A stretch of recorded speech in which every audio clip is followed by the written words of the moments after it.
Yo, what is up guys? Delboy here, aka Blue Collar Sports TV. Hopefully you guys are doing well. If you're new here, smash that like, hit subscribe, all of that good stuff. So another fight that I want to, do a quick preview and prediction for. The fight goes down on the undercard of Saul Canelo Alvarez versus William School in Saudi Arabia. And the fight in question is Martin Bakole versus Efe Ajagba at heavyweight. I believe that this is some sort of IBF eliminator. At least that's what this fight was supposed to be when it was first ordered by the IBF. But of course, since then, Martin Bakole went in last minute and fought Joseph Parker and got knocked out in a couple of rounds, of course. That was only back in February, late February of this year. So, less than 3 months ago. It's a quick turnaround for Martin Bakole. Has he given himself enough time for training to recover from that knockout? To psychologically brush himself down? To go in there with a big puncher like Ajagba, limited but a big puncher? There's a lot of questions here that have to be asked. Also, when you get knocked out, when you train in the UK, I believe there's like a 1 month medical suspension. So that involves no sparring, no fighting obviously, things of that nature. So we're talking about late March when Bakole would probably start sparring again. And bear in mind this fight is early May. It's not long. That's not really a long camp. And if they followed the rules, it's a short window for sparring because obviously they're going to stop sparring maybe a week before the fight, something like that. So the question I would ask is just how prepared is Martin Bakole for this fight with Efe Ajagba? Of course, when Bakole went in there last minute with Joseph Parker, of course he wasn't ready. We would expect that from a technical perspective, right? And even to a physical perspective to a certain degree, but Martin Bakole was so out of shape, you have to question, what does this guy do outside of camp? He was 310 pounds for that Joseph Parker fight.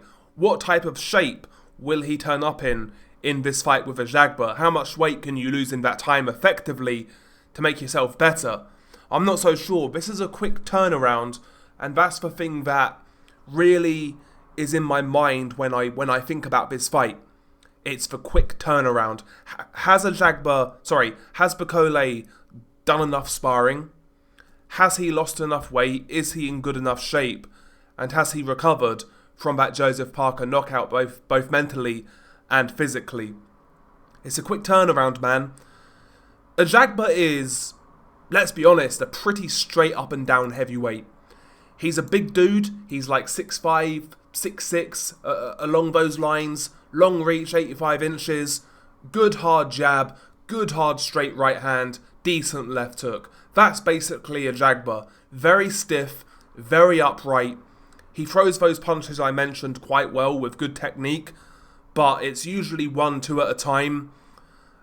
Relatively slow, but powerful. He is very basic, is Ajagba, but he does have the type of punching power to where maybe he could bail himself out in a fight when he's being outworked or outboxed. He does hit hard. But aside from having very basic fundamentals, and aside from having a bit of power, I don't really see much with Ajagba. He's one of those guys, you look at him, he looks the part, but he's very rudimentary in there.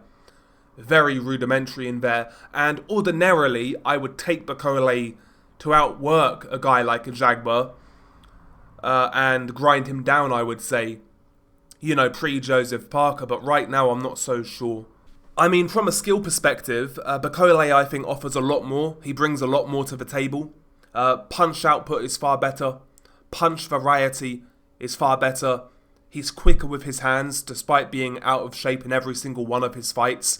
You look at Ajagba, he's always in great shape, but Bakole's always out of shape, but he still chains his punches together in combination a lot more fluidly than Ajagba. He's quicker with his hands, like I said. The variety is impressive for a heavyweight. Can go to body, can go to head, can mix things up really, really well. Does have a good jab when he uses it. He does take liberties defensively. Does Ajagba. Hands down sometimes, low lead hand, jabbing from the waist. And I think that's what's going to give Ajagba his chances in this fight. And even if Bakole, wasn't coming off that Parker loss, I would still say Ajagba is dangerous just because of the power. And when you throw that lead jab from a low hand position, and when you bring it back as slow as Bakole does sometimes, sometimes you can be countered by a right hand over the top. And that is one shot that Ajagba does throw pretty well. He throws it pretty straight, nice and powerful. And if he catches Bakole with that shot in the right place, he can hurt Bakole, he can drop Bakole, and I think he could knock Bakole out, particularly now. It's a dangerous fight to come back to given the circumstances, and given the fact that it is a quick turnaround from that Joseph Parker loss. That to me makes this fight very intriguing. Before, when this fight was first announced, I still liked it back then because although I had Bakole as a big favourite, Ajagba had the power to make it interesting still. But now there's all these other circumstances surrounding Bakole, I think the upset in this fight is possible. I think it's very possible, and depending on the odds, it might be a fight in which I'm tempted to bet on. It might be a fight that I'm tempted to bet on. Now, listen. Despite the circumstances and despite my concerns over Bakole, I think I will still pick him based on the output, based on the work rate, based on the superior kind of offense, punch variety, punch combinations. I think Ajagba is, like I said, very limited, and I think his chances will lie in landing one shot. He's not going to outbox and outwork Bakole for my money. His chance here is to land a good 1-2, good stiff jab, followed by a stiff right hand, straight down the pipe. And if he can land that shot, I think he can knock out Bakole. I think it's very possible.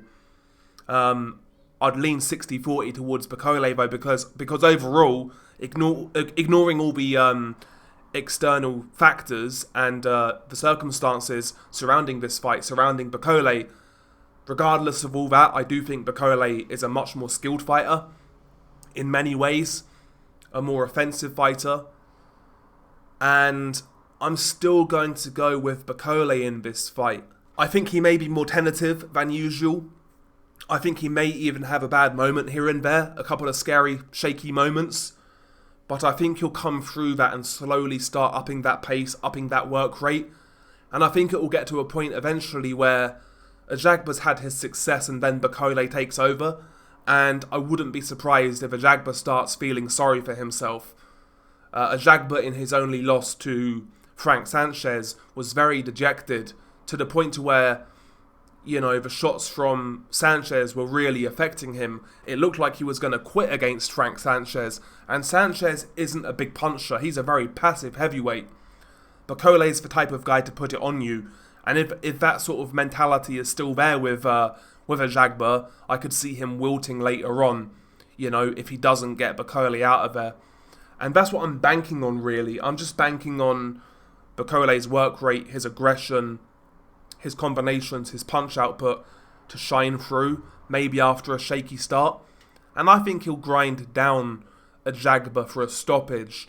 But having said that, I still might bet on this fight, and I might bet my money on Ajagba by knockout, just because I'm assuming you might get some decent odds. If there's not decent odds, I won't do it, but it could be one of those fights that's mispriced. I don't know. Maybe the bookies are smarter than I give them credit for. But yeah, the fight itself is very intriguing, I think. I think it's an intriguing fight. It should be entertaining. And I think it's possibly the standout fight on the undercard. There's Munguia versus Sorace too. Of course, Bruno Sorace, he knocked out Munguia last time around. That's a good fight. And obviously there's also Badu Jack versus Noel Givor at cruiserweight. That's a decent fight as well. But in terms of entertainment, I think Bakole versus Ajagba might be the fight. But yeah, good fight. I'm taking Bakole. So my official pick is Bakole, but depending on the odds, I might put a little money down on Ajagba. And I don't bet, but sometimes now and again, very rarely I do, if I see odds that are tempting. But Yeah. Anyway, share your thoughts below. Beanie Guy Delboy. Peace.